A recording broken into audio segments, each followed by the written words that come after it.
Convincing Congress to adopt containment.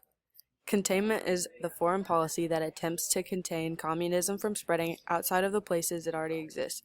This policy was active all throughout the Cold War and took several actions to prevent the spread of communism. The Truman Doctrine was the first in a series of containment moves by the U.S. Truman established the American policy in 1947 of providing economic and military aid to Greece and Turkey because they were threatened by communism. This was followed by the Marshall Plan. It was an economic reconstruction plan developed to allow the U.S. to assist European nations on both sides of the war after World War II, along with a secondary goal of helping to prevent the growth of communist influence. Under this plan, the U.S. gave $17 billion to European countries beginning in 1948.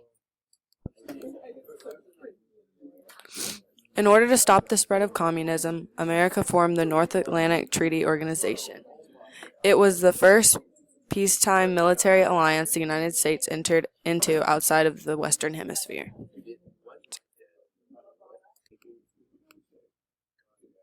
Chinese Communist leader Mao Zedong created the People's Republic of China and was considered one of the most significant communist figures of the Cold War. Communist success in China convinced American leaders that they needed to be more energetic in the worldwide struggle against communism, and this led to a huge increase in American spending on defense. After World War II, the Allies divided Korea at the 38th parallel. This separated communist North Korea from the anti-communist South Korea. However, North Korean soldiers stormed across the border and invaded South Korea, which brought the Cold War into Asia.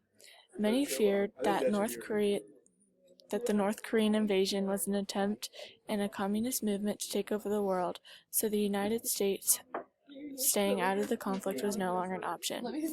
American allies entered the war to try to stop the spread of communism, and the Korean War ended in 1953 with boundaries the same as they were when it began.